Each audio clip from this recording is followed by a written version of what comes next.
Yes, I'm Gabor, and much of this is joint work with Melvin Premkumar and Neha Nayak, who are 2 master students at Stanford, and of course, Chris Manning. And really, I'm going to talk about 2 different genres of things. So the second half of the talk is going to be on 2 recent papers, 2 applications, one for common sense reasoning and one for open domain information extraction, which have as a common theme that they both have to do with natural logic. They both make use of natural logic to, in some way, make their system work better. And the first part is where I get to introduce natural logic and sort of try and make a case for why it is a good idea for people to use. And the first point here is that natural logic is sort of this, what I think of as a good intermediate representation between the surface form of the text and sort of first-order logic, higher-order logics, very strict logical reasoning. And the first half of that is, OK, well, why can't we just do NLP on text like we love doing? And the answer there is, well, often you do need to have some notion of logical subtlety to fully understand what it is people are writing about. The clear application here is textual entailment. If you want to know that all cats have tails and some cats have tails and not vice versa, then you need to have some interpretation of all versus some. Or a soccer game with multiple males playing entails that some men are playing a sport, but not vice versa. Similarly, you have to sort of know that men are males and so forth. But I think it's actually pervasive in other tasks as well. So sentiment analysis, of course, classically, you have to know what negation is. The second example, some parts of the movie were slow is kind of mildly negative, whereas the whole movie was slow is very negative, and that requires kind of implicitly knowing that some is an existential and the whole movie is a universal. And relation extraction, one of my favorite fields. Some people think that Obama was born in Kenya. Does not mean Obama was born in Kenya. Obama was not born in Kenya also doesn't mean Obama was born in Kenya. Our system to this date still thinks that Obama was born in Kenya. And Hawaii. It's very confused about a lot of things. And so the natural thing to do is, well, OK, great. We have a wonderful logical formalism, first-order logic. We've been using it for the last century, and it's very well understood. Why don't we use that? And sort of the boring, but nonetheless, I think an important concern is that first-order logic in most of its implementations is intractable. So sort of if you're talking about theorem provers, propositional logic, SAT solvers are already NP complete. And I get to rag against Markov logic networks a bit. So from the Tuffy paper, grounding around 4,000 entailment rules in a Markov logic network took 7 hours, according to Chris Ray. And of course, if you throw Chris Ray and a couple decades of database research at it, you can speed that up. But it's still actually very, very resource intensive. So Chris Ray's secret is he runs all of these things on these sorts of giant 1 terabyte memory computers. And that's suboptimal as well. The other argument is that first-order logic is written in this weird language called first-order logic. And that's hard to parse into and then relatively hard to manipulate. And the sort of informal motivation for that is that there's at least 3 professors at top institutions I know about who got their job, or at least their job talk was about semantic parsing into something that looks a lot like first-order logic. And in contrast, natural logic, we hope to avoid this whole mess. You avoid to create talks that would lead to being hired at a company. I'm not following your natural logic here. I may not have chosen the optimal path from that respect. And the last argument is maybe the most controversial one, which is that first-order logic is still unexpressive for a lot of situations. So if we go back to our relation extraction example, some people think that Obama was born in Kenya. This isn't necessarily the most elegant parse of that sentence, but it illustrates that we need second-order logic. We need to quantify over this predicate born, and now it's think. The predicate think is operating over the predicate born, and it's no longer a first-order phenomena. But nonetheless, we should, and natural logic can still infer simple things like, if some people think that Obama was born in Kenya, then some people think that Obama is from Kenya, his origin is Kenya, or other simple inferences. My other favorite example, if we take a sentence like most students who learned a foreign language learned it at a university, most is famously a hard quantifier. There's no first-order quantification equivalent. And there's scoping ambiguities all over the place. Is it the same language? Is it the same university? But it turns out for a range of questions, you don't care. If most students who learned a foreign language learned it at a university, then most of them learned it at school. And the scoping doesn't matter, and you never have to interpret most. OK, so I've hopefully made a case for why we need something somewhere in between shallow lexical methods and full-blown first-order logic. And I think that compromise is natural logic, or at least one possible compromise that's worth paying attention to. What is natural logic? Well, at a very high level, it asks the following question. If I mutate a sentence in this well-specified way, do I preserve the truth of the original sentence? So this is a logic over natural language, which means we get instantaneous and perfect semantic parsing. And it plays nice with lexical methods, which especially the Aristo team should ask me about afterwards. Ongoing work. It's tractable. So at minimum, sort of the McCartney and Manning style entailment proofs are polynomial time. There's a polynomial alignment algorithm, and then each set of aligned terms is a classification decision. And it's expressive for a lot of the common inferences that we see in language. So it'll handle most. It'll deal fairly naturally with ambiguous quantifier scoping. It handles some second-order phenomena. And of course, what I'm describing is too good to be true, and like most things that seem too good to be true, it is. In many ways, it's a more restricted logic than first-order logic. So it only has shallow handling of quantifiers, some and all, and so forth. You can only run inferences from a single premise. But nonetheless, the claim is that for most things that occur commonly in language, it handles those well, while the things it handles poorly are usually the more esoteric things in first-order logic that we see less frequently. All right, so going one level deeper, this is the slide you should, well, not this one. The next one is the slide you should pay attention to if you want to zone out for the future. To a first approximation, you could think of natural logic as syllogisms. And if you fall asleep for the rest of the talk and wake up halfway through and have no clue what I'm talking about, just replace all instances of natural logic with syllogistic reasoning, and you'll more or less know what's going on. So for example, here we have some cat ate a mouse, and we happen to know that all mice are rodents. Therefore, some cat ate a rodent. But of course, it's more than syllogisms. Otherwise, it wouldn't be very exciting. The biggest difference is it's actually a general purpose logic. So rather than sort of matching on syllogistic patterns, it can handle a compositional grammar with arbitrary quantifiers. And like you'd expect, you can throw in any sentence you want, and it will have some interpretation for it. The other point, which I think is cool, is as of last year, there is a proper model theoretic soundness and completeness proof, which sort of puts it in the realm of formal, real logics. All right, one level deeper.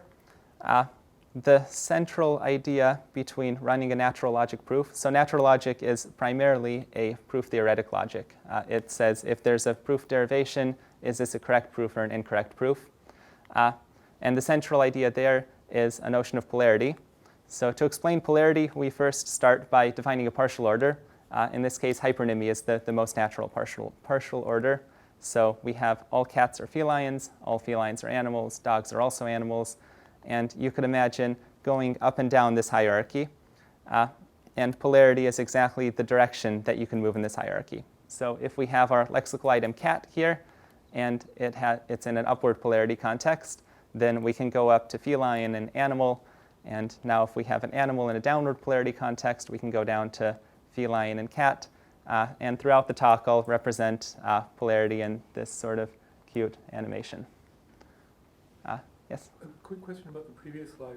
Is soundness and completeness, so is it equivalent to first-order logic, or is it less expressive, or is it a totally different logic? Or? It is less expressive in some ways and more expressive in a few key ways. Soundness and completeness just means that it's consistent, you can't prove false things, and you can prove anything that's in the set of things it's supposed to handle. It's mostly a technical point rather than something practical you should care about. My question was about also completeness. In what sense it's complete?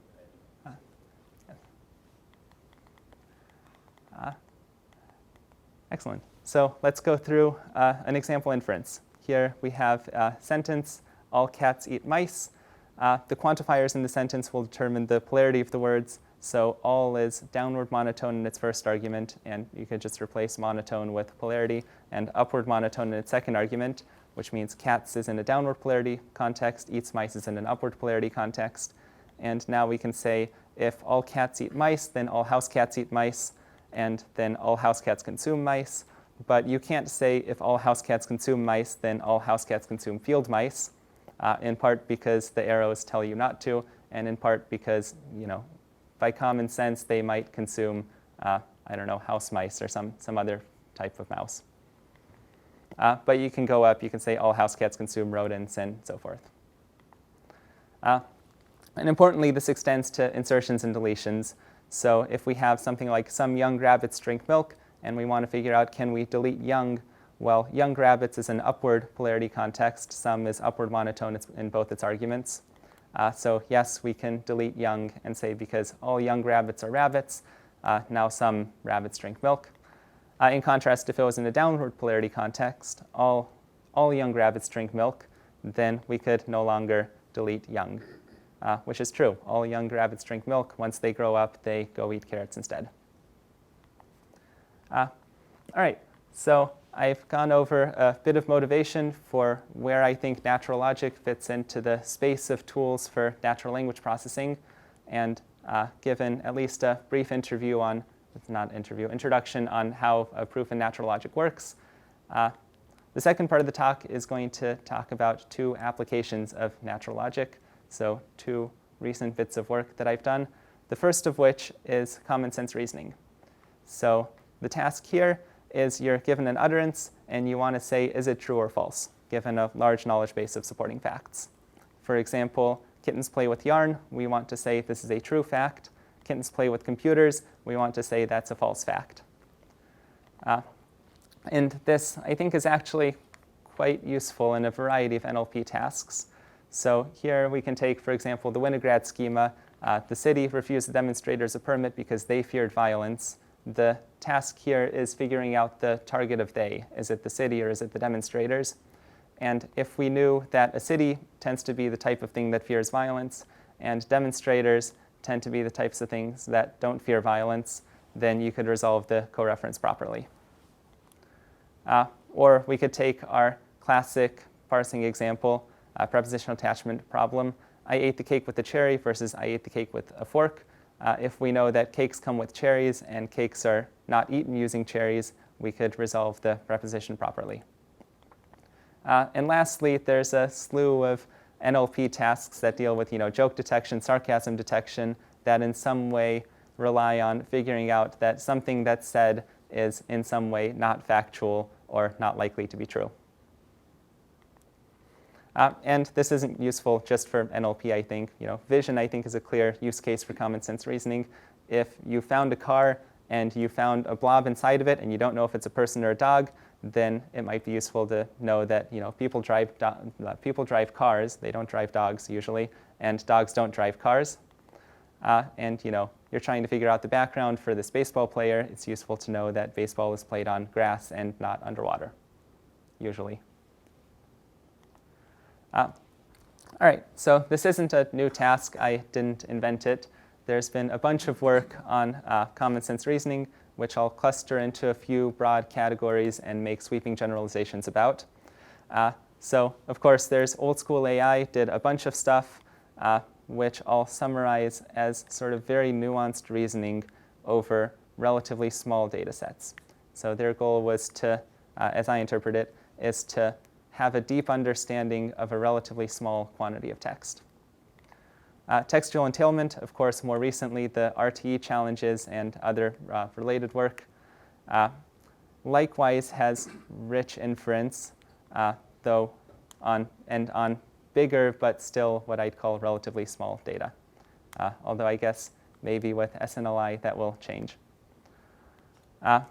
And from the way other extreme, information extraction in some sense I view as having a related goal, where OpenIE systems the goal is to collect a whole bunch of facts over the whole internet, but then run what I call shallow inference, some sort of fuzzy match against them to see, well, has someone ever said something that's similar to this fact? Can we take it at face value?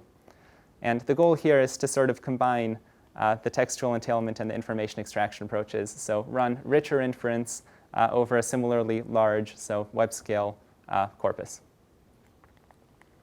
And in that vein, we start from the same place. We start by collecting a whole bunch of facts in plain text. So the cat ate a mouse, all cats have tails, all kittens are cute, so forth. And our task is to infer new facts from this. So for example, we want to say that because of our knowledge base, and in particular because of this premise, the cat ate a mouse, the fact that no carnivores eat animals is false. But importantly, we don't want to run inference for all of our facts, because there are a bunch of them, and that would take forever. And we don't want to store all of the inferences, because there are even more of those, and we don't have the hard disk space. So let's flip it around. Let's say we're storing our knowledge base of facts, but now when you ask a query, we want to dynamically search for a possible candidate premise in our knowledge base. And we want to do so using natural logic, using text as the meaning representation itself. And lastly, we want to do so without aligning to any particular premise a priori. So rather than doing a two-stage approach of IR and then entailment, we want to just blindly search from our premise to see if we hit anything in the knowledge base. And the motivation for this is actually, I think, clear even from the motivating example. If you were to do IR on no carnivores eat animals, it only has one word in common with our supporting premise, the cat ate a mouse.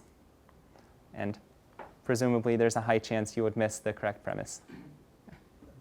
Several slides ago, you had mentioned that you don't need to go back. Oh. And natural logic deals with single premise. So are those premises these facts? And if so, how simple or complex do the facts get? Yes, so the premises are these facts. And the limitation here is that, with the single premise limitation, is there has to be a single supporting fact for the query, for the hypothesis. And are these typical examples of facts, or are facts like longer sentences sometimes? In this work, these are typical examples. So they're roughly in the no more than 10 words, closer to 5 words case. In practice, they're lemmatized OLE extractions, if that. And so they have roughly the range of OLE extractions.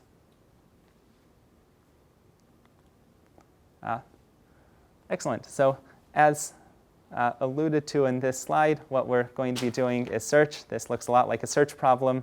The nodes in the search are going to be facts, where remember fact is just a polarity marked natural language utterance, and then whether or not truth is maintained. And the second part is just to be able to track whether or not we're looking for a contradiction or whether or not we're looking for an entailment at this particular point in the search. The start node, of course, is the query fact, and truth is maintained. The query fact entails the query fact. It doesn't contradict the query fact. And the end node is any known fact in the knowledge base. The edges in the graph are mutations that are valid according to natural logic. And the edge costs are how wrong we think this mutation step is. So sort of some of these mutations are very high precision. Going up and down word net is usually pretty accurate. Some of them are less high precision, like going through nearest neighbor's edges is actually often fairly fishy. All right, so let's go into an example of a search. For the next animation, I'm going to condense a sentence, which has previously been this sort of sequence of polarity annotated nodes, into something that looks more like a search state box, and show something that looks more like a search. So we start with our candidate premise, no carnivores eat animals, and we have a set of possible mutations we can do to it. So the carnivores eat animals, no cats eat animals, and there's a bunch more things we could mutate. And let's say we take the first of those, we're at the carnivores eat animals. Now there's again a sequence of options, which I will stop reading out loud. And we keep going down. The feline eats animals, the cat eats animals, the cat eats chordates. And here I'm not even going to show the word net tree that goes from chordates to mice, but I promise it gets there eventually. And we get the premise, the cat ate the mouse, or the cat eats mice, the cat ate a mouse. And successful search, we have found a fact that contradicts our query. So the next point I want to make is if we naively draw out this graph, it's very large. It connects any utterance to any other utterance, and we don't do that. So we run the search on demand. But if we want to start learning things like weights over these edges, then we need to start factoring the edges into things that we can learn weights over. And for that, we introduce a hierarchical notion of what constitutes an edge. So for example, in this edge from no carnivores eat animals to the carnivores eat animals, we say that this is an edge of the template negation, operator negation, where negating no to the. There's an instance of this edge, which is in particular negating the word no to the word the. And of course, the actual edge in the search graph that we're running is this edge from no carnivores eat animals to the carnivores eat animals. So it's sort of, there's the actual edge, there's the instance, basically the lexicalized template of the edge that this edge partakes in, and then the template, which is sort of the type of edge that's occurring as per natural logic. And this lets us do nice things like enumerate the different types of edge templates that we're allowed to go on. And they're roughly what you'd expect. So at the top is the 4 word net edges. We can go up the word net tree, down the word net tree, antonymy, synonymy. We can add words, we can delete words. The 4 operator relations, in what I think is kind of cool, mirror exactly the word net relations. So we can go up the operator hierarchy or down the operator hierarchy. We can then strengthen operators. We can negate operators, and we can take operator synonymy. And then down at the bottom, there's the nearest neighbor's edges. Sorry, these are learned or these are manually defined? These are manually defined. So the space of possible mutations is manually defined, just by scraping WordNet and any other resource I can get my hands on. Lots of bash scripts gluing together resources. But we do want to learn weights on them, precisely because we don't want to trust all of these edges equally. And this introduces the motivation for a soft natural logic. For the same reason we have Markov logic, probabilistic logic, all of these soft relaxations of first-order logic. And the way we implement this is very straightforward. Each edge template now has a cost theta. And the detail that we need to go into there is, in addition to this cost, some of the edge templates also have a distance, f. So for most cases, this is 1. But for WordNet and nearest neighbors edges, it's the case that not all mutations of this template are created equal. So WordNet, there's dense parts of the WordNet tree and sparse parts of the WordNet tree. And for the dense parts, going from cat to feline, you want that to have a small distance. And from cup to container, you want that to have a larger distance, or else you'll never go from rodent to mouse or from animal to mouse all the way down chordate and whatever else is in between. And similarly, nearest neighbors, not all nearest neighbors are the same distance apart. OK, so now we have these distances, which are fixed, and we'll call f, because that looks like features. And we have these costs theta, which are theta because they look like weights. And the cost of an edge, so the search cost of an edge is now just you multiply the two together. The cost of a path is you multiply the vector of weights and the vector of distances together. And this is starting to look a lot like a linear model. And in fact, we can train it as such. Unfortunately, the objective, if you get into it, is non-convex. But we don't care. We minimize it anyways. And it turns out to work pretty well in practice. OK, so that's all I have for the approach. Oh, yes? So can I ask you a couple of questions about the approach, if that's yes. before we get into the application? So it seems very elegant, but there are 2 things that I'm not clear how you, or maybe 3, how you handle. One is you alluded in passing, particularly in the vision example and in the Winograd schema examples, to background knowledge that's not of the form what's in WordNet. It's not hypernymy, and it's not, most is an instance of all or whatever. It's more things like dogs don't drive cars, right, to use your example. So I'm unclear if the framework has an easy way to incorporate observations like that or not, and whether you have or haven't. So the goal is precisely to determine those observations. To determine those? Yeah. Based on the natural logic and the text. Got it. Okay, so the answer is it's not an input, it's an output. Yeah. And then the second question is, it seems like some of these things would be, your examples are generally single words supporting inference, most all, as opposed to phrases, and as opposed to things that have context dependencies. I'm thinking of the example, like, is Mr. Jones a pig? Well, if I tell you he's a person, probably not. If I tell you he's a police officer, all of a sudden, in certain contexts, it would be more further licensed. Yeah. So there's a whole set of issues like that. I'm just again curious, how does the framework think about that? Well, so for the second one, we offload it to word sense disambiguation, which of course means that we don't handle it very well. What was the first question? Phrases. Oh, the phrases, so there are actually phrases in it. Currently, it's phrases that occur in some lexical resource, so primarily WordNet. Black cat is actually just an element in WordNet of its own, and we treat those as single units. Right, but isn't that, so think about PPDB as an example, right? There's an enormous number of different ways of saying the same thing, and it's very difficult to decide how likely is it that phrase A is consistent or implies phrase B.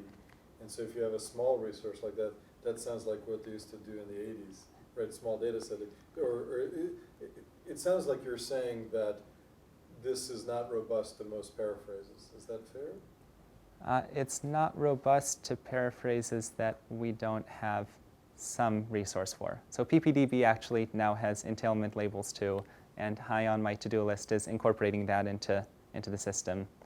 I think it's unfair to critique too hard on that, in that you either need a resource or you need a data set, and if you show me a data set, I'll happily learn from it. But sort of, we are limited, and yes, you need to know the lexical relations between items in some way, and this is the way we do it. So is it fair to say, I don't want to be unfair, No. that your framework is consistent with an effort to support that, like you could input the PPDB information, but that's not what it's trying to do. That's not where its strength lies. It's sort of, you combine it with some paraphrase capabilities, and hopefully you get the best of both worlds. Is that? Yeah, so I mean, yeah. Currently it's set up so that you have to define the space of edge instances in the vocabulary I used, and that just has to be some resource that you write out in a file. The upside is this only has to be over lexical items and not over whole sentences or over overly long phrases. But yes, it has to be defined. And of course, it can throw in, you can throw in whatever resource you want. You're trying to figure out how to chain the resources together in some sense, right? Yeah. So if you have all these different paraphrase resources or whatever, he's saying, okay, well, how do I actually combine these to make more complicated inferences, right? So it's kind of consistent with all these efforts. Yeah. Just to ask a question about the inputs. So I thought there was a knowledge base that's input as well. So like you said, you had a set of lemmatized extractions. Yes. So that's where presumably that's where the world knowledge is coming from, that people drive cars. Yeah. So I mean, it's the task is, yes, you have this large knowledge base that has some coverage over what you want to query, and we want to improve that coverage by running inference. That knowledge base they're not, well, I guess they are saying that you've taken, if they're lemmatized extractions, you've taken sentences, you've run an extraction system, and then you convert them back into short sentences? Is that essentially? And then the Yes. short sentences is the knowledge base. Yeah. And part 2 will actually talk about how to do this without first running OLI and then I guess, flattening the extractions. Yes? I'm not quite clear on, you do all these mutations that define a kind of a space. Do you evaluate every node in that space, or do you have a heuristic for picking out a subspace? Or? We run a uniform cost search. So the reason these are called costs and not weights is because they're costs in the search sense of cost. So now it's like an A-star sort of thing, or Yeah. a breadth first search, or? it's, well, so it can't be A-star because we have no heuristic for how close we are to a target, but it's uniform cost. So the heuristicless version of A-star. What is the actual objective function you're minimizing to get the data? Is that a form of a discriminative classifier? You have a bunch of truths back and you just... So the objective function, yeah, we take our costs, we negate them to make them look more weight-like, and then we put it into something that looks a lot like logistic regression, with the caveat that what we get out of the costs is a confidence. So it says we're very sure that this is either entailment or contradiction rather than a probability. So now we have this disjoint objective that says if it was entailed, then it's this part. If it was contradicted, then it's this part. And that unfortunately makes it non-convex, but we can still run LVFGS and our favorite optimizer on it.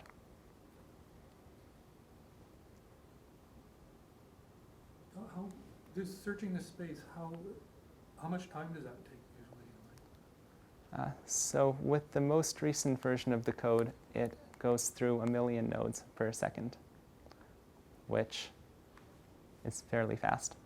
I mean, it depends on how long you run the search for.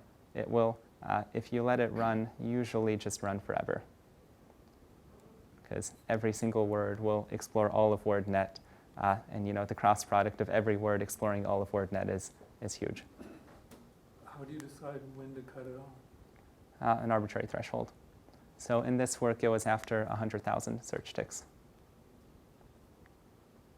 Yeah, like you mentioned using information retrieval. Well, you're not using it as a first step because there's not much word overlap. Why not use synonyms and hypernyms at that stage?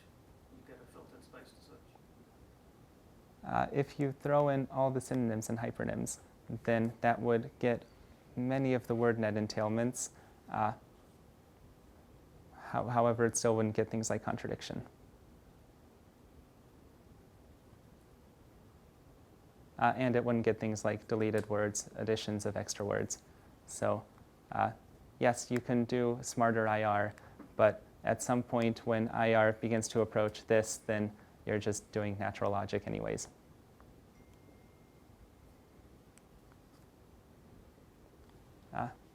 Yes? So is it fair to say that the main strength of this is to be able to handle quantification and negation and maybe insertion, deletion of words, and then the rest, the changes of words, you're just relying on some databases input, whether it's hypernyms, etc. Yes. So it's the focus of this work is chaining together these lexical resources to run a soft logical inference. That there are actually very interesting lines of research on how do we try and capture these lexical resources in a way that's not we write down WordNet, but you know we learn a transformation in vector space or something similar.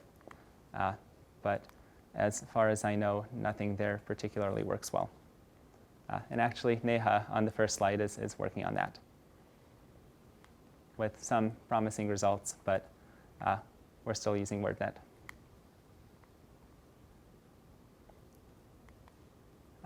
Okay, so very quickly, you guys, I assume, want to know whether or not it works. And it's a published paper, which means on at least one metric it works.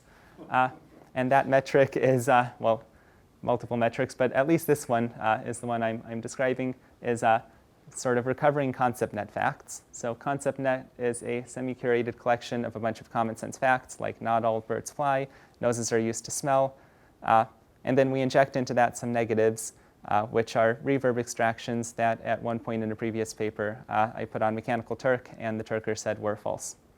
And it's worth noting that this is admittedly a small data set. So it's around 1,000 examples for training and 1,000 for test, but it's fairly broad coverage in the vocabulary types of things it talks about. And the knowledge base is 270 million lemmatized flattened OLI extractions, so relatively short canonical utterances. And well, we're going to compare at a high level two things. One is just looking up the fact in by lemma. So here we have 270 million facts. All our facts and all our questions are fairly short. It's not unreasonable to expect that a lot of them would have just been said somewhere on the internet. And then there's a question of how much more can our system get with what sort of loss in precision. And there's a variant of that, which is how much does our system get if you prohibit exact lookup. So now we toss out all the cases where cats have tails is in our knowledge base, and we ask, do cats have tails, and just see for things that aren't directly in the knowledge base, how much can we recover. And it turns out, so direct lookup, everything on the internet is true, at least according to our results, and we get precision 100 and recall 12-ish. And if you run naturally, you get roughly a 4x improvement in recall for 10% loss in precision. And a fair bit of that is recovered by just running inference and prohibiting exact match as well. So that is application 1. Application 2, we're going to switch gears entirely. So far we've been talking about question answering for common sense facts. Now let's talk about question answering over Freebase, where we're asking things like, where is Chris Manning from? And if that were in Freebase, then this would be a very short second section, but it's not. We actually don't know where Chris Manning is from, unless you read some text and realize that, well, it says that Chris Manning is from Australia in the sentence, I'm Australian. And if we knew that, we could now happily return our answer, and Google would make loads of money. So the key technology here that I'm focusing on is relation extraction. So for relation extraction, the input is a sentence containing a subject and an object, and the output is the relation between the subject and the object. So in this case, I'm Australian should entail the relation person origin is Australia. And we have a great hammer for this, which is called K-way classification, and that works wonderfully well, except for when you start asking things that aren't in your K classes. Where has Chris Manning taught? And it's still on his web page, but there's no taught at relation in our knowledge base. What's his research on? It's there again. His research is on a broad range of statistical natural language processing topics, such as yada yada. And so we're going to shift to the paradigm of open information extraction, which I gather this may be the best primed audience in the world for that, or one of, where now we want to extract triples like Chris taught at Carnegie Mellon and Chris taught at University of Sydney, and strangely, nowhere on his Coursera page does it say that he taught at Stanford. His research is on a broad range of statistical natural language processing topics and so forth. Oh, and in addition, the usual things, Obama was born in Hawaii, and maybe some esoteric common sense-like things like young rabbits drink milk. And again, I'm not the first person to discover this, and there's been a long range of work at UW on open information extraction, which I will, with sweeping generalizations, summarize in one sentence of sort of you're trying to learn surface and or dependency patterns that are indicative of a relation from text.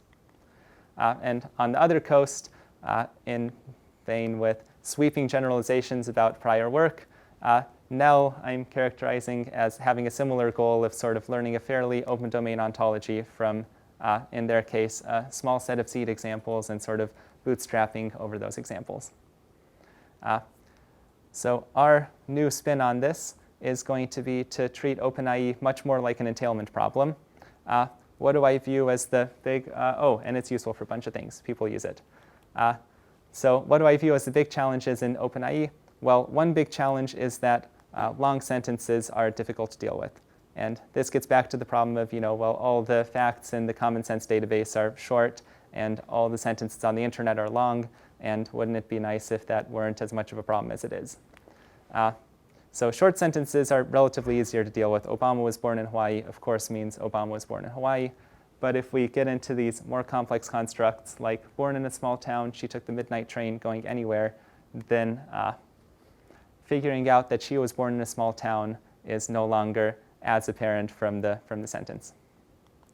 The other big problem that I see is this problem of context. So on one hand, lost context, which is sometimes just annoying.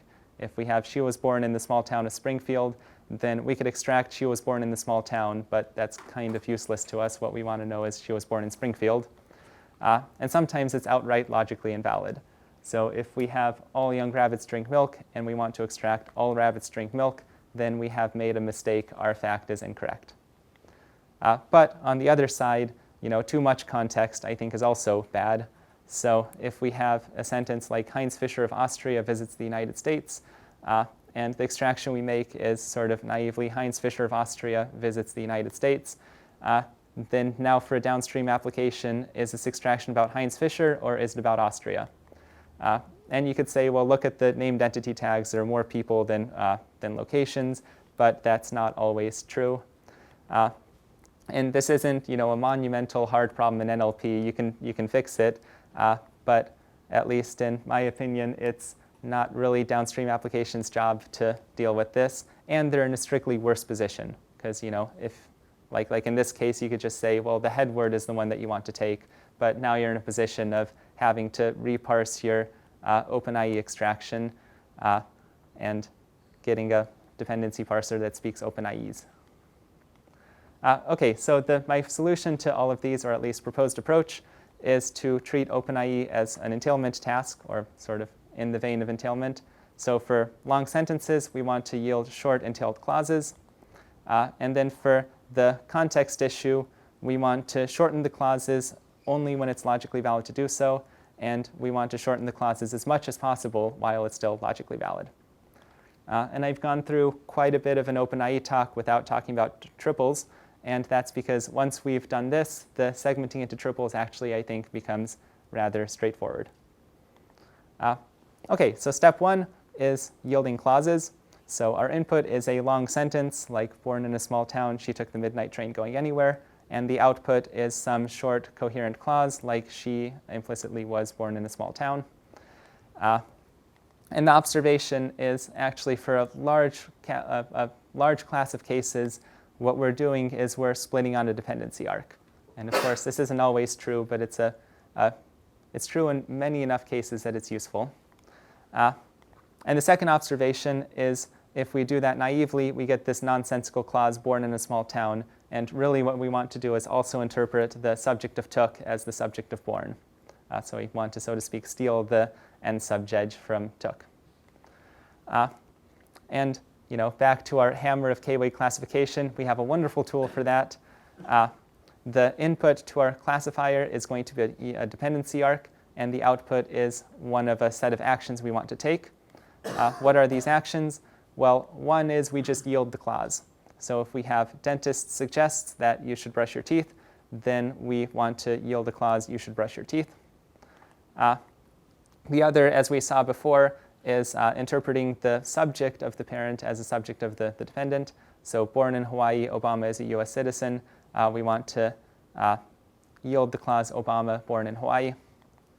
A third one is sort of symmetrically, we want to take the object of the parent as the subject of the dependent. So I persuaded Fred to leave the room should entail or should yield the clause Fred left the room.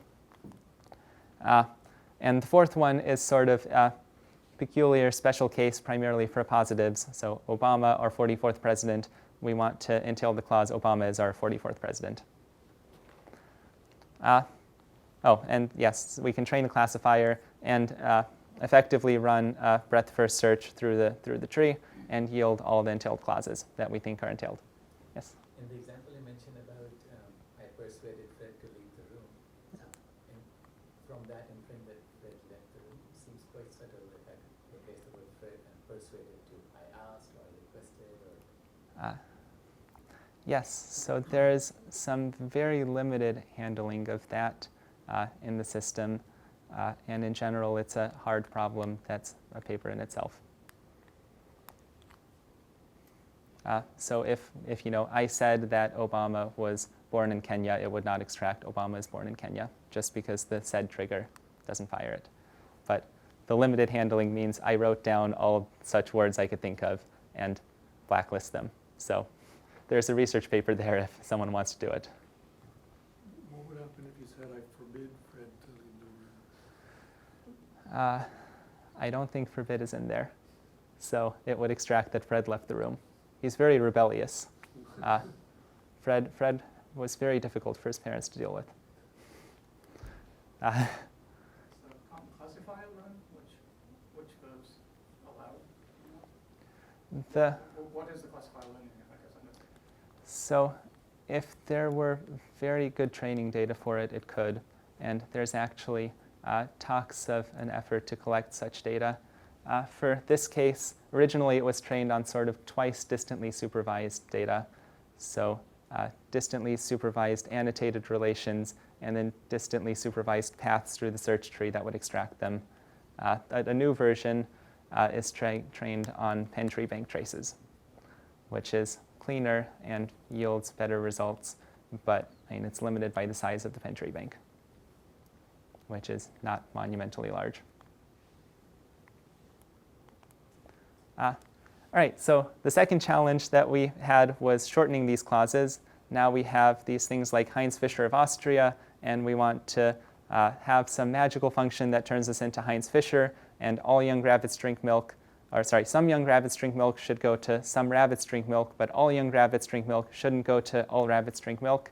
And if you've been paying attention to this section of the talk, you should be able to guess that this is an entailment function that we're learning. And if you've been paying attention to any of the talk before that, you could probably guess that this is natural logic entailment that we're going to use. And in fact, we've already seen this use case. So way back in the beginning when I talked about insertions and deletions, it's the same technique that we're going to use.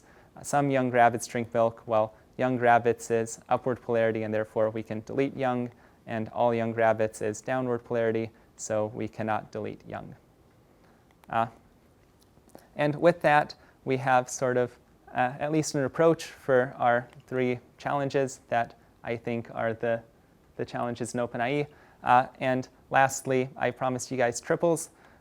And once we have our short sentences, I think the triples are actually fairly easy to segment.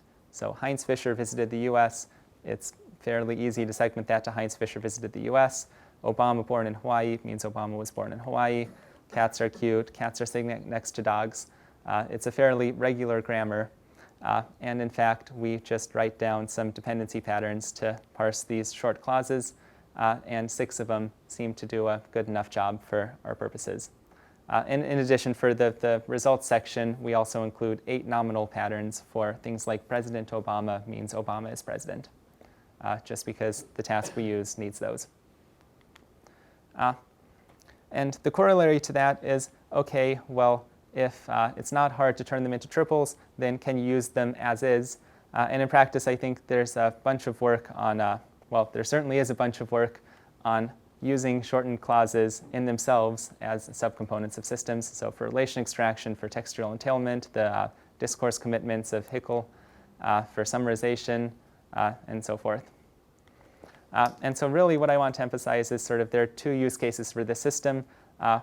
First, it produces triples for logical reasoning, matrix factorization, Markov logic nets, whatever you want to use it for. But also, it produces these short coherent text snippets for surface reasoning and, importantly and greedily, for things like the natural logic search that we had in the first application. OK, so that was the approach. Yes? So Hickel's algorithm takes a long sentence and splits it into a bunch of little things, but each of those, it doesn't throw away any of those little things. Whereas I think you're only taking one little thing out of the whole long sentence. Oh, no, we take all of them. So a sentence will yield a set of entailed clauses. I see. And it's certainly true that it's less sophisticated than Hickel's discourse commitments, but hopefully more open domain.